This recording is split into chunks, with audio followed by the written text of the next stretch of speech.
that you won't be surprised which way it goes, will you? Really, but Yeah, it could easily go.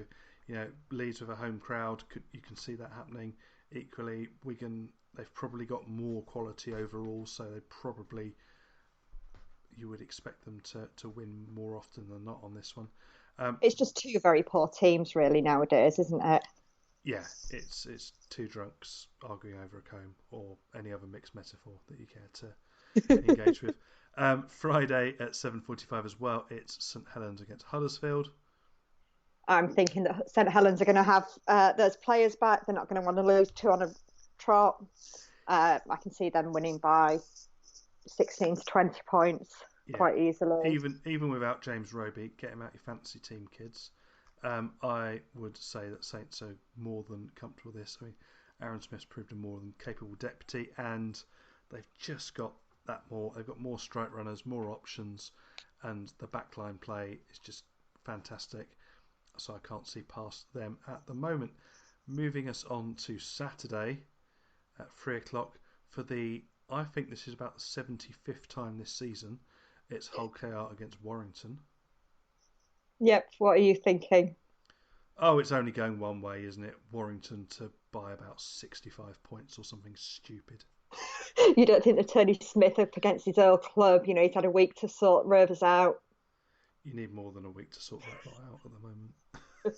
Fair point. Yeah, I'm completely in agreement with you that it's going to be Warrington by Yeah, an indefinable amount. yeah. I mean, if Mike Dodd's not playing cricket, it'll be a cricket score there. That's for sure. Saturday, 5 o'clock on Sky, as always. It's Catalan against London. This is a really intriguing one. It is. I've gone with home advantage simply because you've got to pick something, haven't you? And I think Catalans have slightly more across the park than London. And that combined with them having had a good win last week, I just think that this week might be a step too far for London. Yeah, you see, I went that way initially, but I'm kind of thinking that this is the point where London kick on. Yeah, Getting they're going to go on an that unbeaten run. fantastic. They're gonna get a couple of wins together and make it very interesting down the bottom. So, and Catalan did look quite shaky. They could, I think, against a side playing quickly, they could even suffer. So if London are able to keep that the way they play at home, where they play that quick style that they're really attacking, and if they've got everybody fit and people like Cunningham and Abdul are connecting and playing quick ball off each other, definitely think they've got a very good chance. Yeah, I mean, I'd be quite happy if London did win. Just to increase the pressure elsewhere. Yeah, Yeah, yeah. and finally on Sunday, I'm not sure what time this is kicking off. Probably 3 o'clock. It's Salford against Wakefield in a game that nobody wants or cares about. Yeah, 3 o'clock. Yeah, Yeah, I've gone for Salford. I thought that they looked good on Friday. They've got some decent players. I think now that they've got Paulie, that's just really beefed up their centre, the centre of the pitch. I'm saying Salford for this one again. I think Wakefield just didn't look there last week, and I can't see them being getting up for a game against Salford. I can't see it firing them up. So I think, yeah, Salford will take this one. Yeah, moving on to the Championship. Our game of the week this week is on the Our League app on Sunday, and it's Lee against Bradford. I think Lee will do this one. Yeah, I sort of I went both ways on this one, but I think Lee will probably at home will play that sort of duffy ball, a slightly over physical way, and I think Bradford, the younger side, I think won't really be able to live with it, so it probably will be a Lee victory on there. League One game of the week, it's Whitehaven against Newcastle. Looking at the top of the table, a real ding dong battle there. I think I'm going to go with home advantage and the fact that Whitehaven are top of the league. Yeah, I think that's a very sensible prediction that I would exactly follow. In the NRL, your Brit picks this week, Thursday at 10:50 a.m. It's Canberra against Cronulla. On Saturday, they've actually got 3 games in a row starting at 6:30 on Sky. So if you're up early or up at any time in the morning, you can watch those games. But at Saturday 8:30 on Sky, it will be the South Sydney Rabbitohs against Penrith. And on Sunday, It's the South Sydney Roosters, possibly featuring Ryan Hall, against the Canterbury Bulldogs, kicking off at 7:05 a.m. Don't forget to get your views on those or any other games. It doesn't matter if it's amateur, women's, forces, universities, you name it, cover it, get it in the Google form, and let us know about that for next week's show. Yep. So that takes us everything in terms of results. Now it's time to wrap up the show with some quiz action and then some SLP recommends.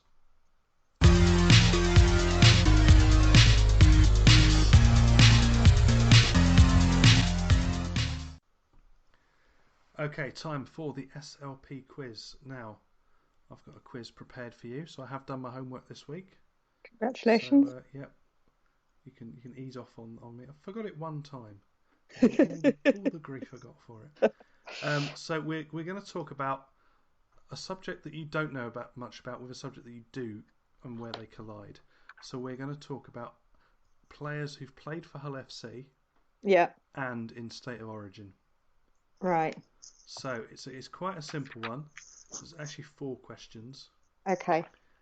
So we're going to start with a very simple: who played more games at State of Origin level? And was it Mark O'Mealy or Craig Fitzgibbon? I was hoping you were going to ask me to name the players that have played for Hull FC and at State of Origin. Oh no, that would be possibly too easy. Who do you reckon had more Origin appearances?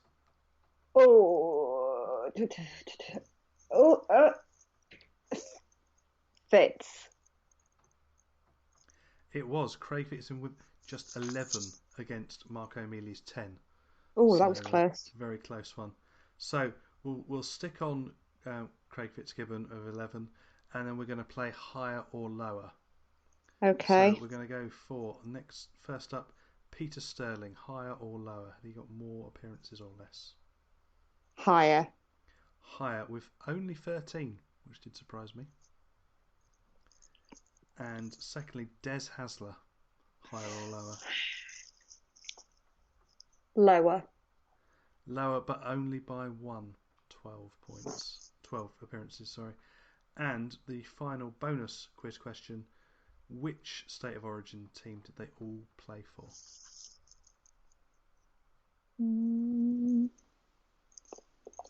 New South Wales. Correct. No way. Yep. There we go. Ha. 4 out of 4. A perfect round. Oh, yes. They were... Oh. Thanks. That wasn't too painful. That is the quiz done. Did you have a quiz for me? No, I didn't, because, there weren't enough people that have the initials TS. Yeah, I'm trying to think of other ones now, but now I'm going to have a complete blank. Okay, so that's all the quiz done. So any other thing you want to mention? Any SLP recommends? The only recommend I've got is an app that I've been playing way too much on my phone. It's called Picture Cross, and it's one of those, where you get the grids and it tells you how many in each row and column you have to black out to make the picture. Right, okay, yeah. It's called nonograms or something. Oh, right, yeah. But I've been enjoying playing that. Fair enough. So my SLP recommends would be it's a place we stopped at. Well, we went actually for lunch yesterday. It's in Devon. It's called Darts Farm, and it's a kind of farm shop superstore. It's got a massive food hall, and it had everything there, and it had a cafe which had all the sort of stuff from the farm shop in the cafe, and they also had lots of a big sort of cheese selection, big butchers as well, all in one place. And it was a really nice place. So if you are ever sort of going down that way or by Exeter, it's definitely worth stopping. And they also had some wine tasting going on out in the car park, which was sounds good. Very good fun. But yeah, that would be my recommendation. So anything else that you want to mention? Or no, I don't think so. Just make sure you get your reviews in. I don't know who's doing next week, do you? I'm just frantically looking it up because right. Let's have a look. Next week it will be Mark and Alan back together again.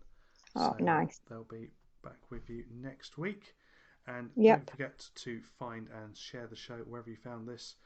Make sure let people know, because the best way people will find out about it is by telling them. So either on @SuperLeaguePod on Twitter and Instagram, facebook.com/SuperLeaguePod, and if you've got anything in a bit of longer form you want to send us, then you can superleaguepod@gmail.com.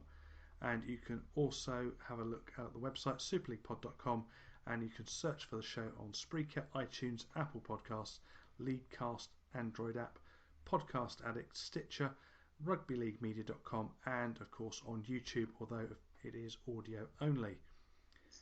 And just time to mention some of our partner sponsors as well. Yep, so obviously this episode was sponsored by Rob's Toy Shop on eBay, and you can enter SLP discount on checkout and get 5% cash back on orders over £5, plus give 1% cash back to SLP. Yep, and Little Warding monitoring the tedious. Head to, or whatever it is they call themselves now, head to littlewarden.com to see what they can do for you. Mascot Browns for all your international RL gear. Use our link shown in the episode blog post and we get 8% of your order value to help with our running costs. But do let us know that you've placed an order, because I think there have been a few technical hitches with that, haven't there? Yep, so do drop an email to the superleaguepod@gmail.com if you do place an order, just so we can track it through. And finally, our newest sponsor, Sarah's Bookcase, where Sarah sells Usborne books with access to over 3,000 titles from baby to teenager. There's something for everyone. And don't forget as well that you can also make a donation to support the show. If you prefer that to support your sponsor, you can go to paypal.me/SuperLeaguePod. All donations are hugely appreciated, large or small, and if you donate £20 or more, you can pick from an SLP t-shirt, the limited sizes we've got left, or an SLP beanie hat. And don't forget, those contributions do get used to pay for our running costs, things like the hosting, the website, the things that we need to keep bringing this show to you. And also, when there is any money left back, we make sure we put it back into the game. So things like the junior teams that we've sponsored over the years, and some of the community clubs and good causes throughout the game that we've put some money into. Yep. And which reminds me, I should chase Kieran for a update on how our friends down at the Sussex Merlins, Mighty Merlins Juniors, are getting on this year with their games, because I've seen they've had a couple of games in the last few weeks. Anyway, well, thank you very much for joining me for this show. Yep, thank you. It's been a good one. It has been good fun, and we look forward to seeing you again sometime soon. Bye. Goodbye.